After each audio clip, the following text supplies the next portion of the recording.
a striking resemblance to scenes from a desert. This is the Free State in the heart of South Africa. Barren, dry and hot.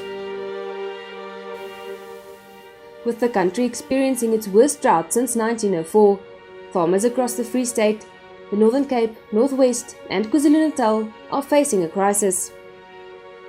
Dozens of families have been financially ruined, unable to secure further loans to keep their farms running. There's no money left. I've used all the money I have, so from now on they have to survive on their own. Tabi Nkosi has been following the drought and the impact thereof, and says even though the worst heat has broken, many areas in South Africa are yet to see their first drop of rain. It's really bad. It's a lot worse than what we had thought. Last year, we started raising alarm bells towards the middle of last year, but we still thought that we'd get some rains in December. So any rains that are coming now are welcome, of course, especially for livestock farmers who need that fodder. But for our maize farmers, it really is too late. And also, we haven't had good rains in the parts that we need it most, actually. So Gautengers might have gotten some rains, but it certainly has not been the case throughout the country. And so at this point, it really is a lot worse than what we thought. So we're quite worried about the situation. Farmers here in Reddersburg in the Free State have, like so many others, had to spend more money just to keep their animals alive, resulting in soaring costs.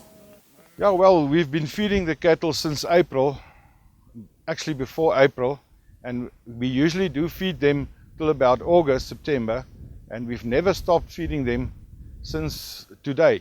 And the costs are enormous. I mean, we got to start feeding them in about approximately 2 to 3 months again. So then it all starts over again. So we had no period during the summer which we stopped and which we had enough grazing and could have stopped feeding them. The immediate effect of the drought is devastating. Animals have died and lands stand empty. But many farmers fear the long-term consequences go far beyond their current losses. The farmers will get less for their wool, meat and livestock this season because of poorer quality produce, which will only add to their financial anguish. My lammers groei definitief nie uit soos wat dit in die verlede uitgegroei het nie. As ek moet 'n skatting maak, is daar ten minste 30% gewigsverlies wat dit in ander tye op dieselfde tyd sou gewees het.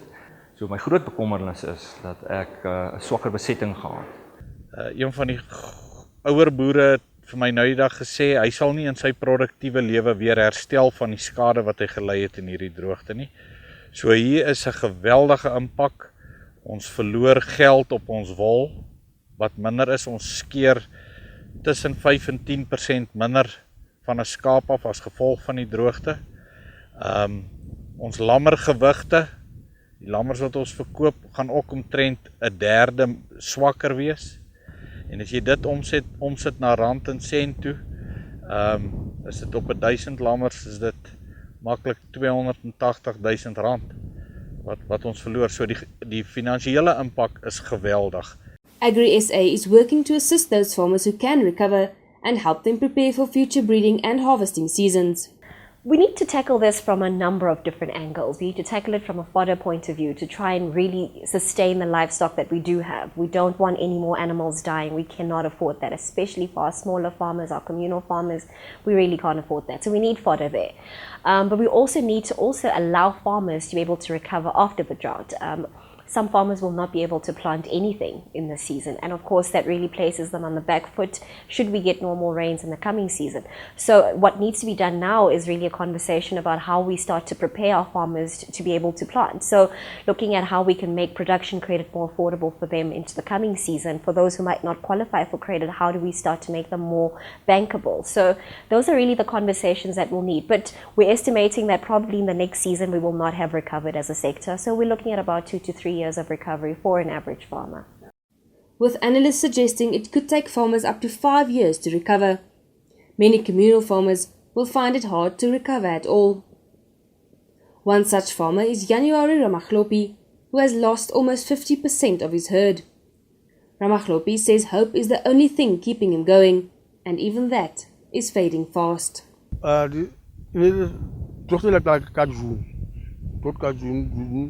July, hostess, cook, Kaban would Homodia, so I got Kala, Yabota, Regadi Furu, reka voer en voer ya tura ba le voer ne le 80 rand reka le voer reka le kholo masoma mahlano a voer mara le fepa mara a fela voer ka October aba di a shwa jwala ke fere pa jwala ke reka diphofu phofu le tsa 210 rand real meal phofu e khubedi pula re batla hape ka nelo nota ga go pula la ka tana go matama a so tlale ke tse di koile fela mo na.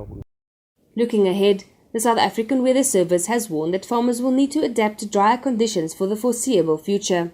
These conditions will continue like this. Even if it's cyclic, there will be some relief, of course, but not sufficient for them to recover. I think for one reason or another, they were not prepared for these drought conditions.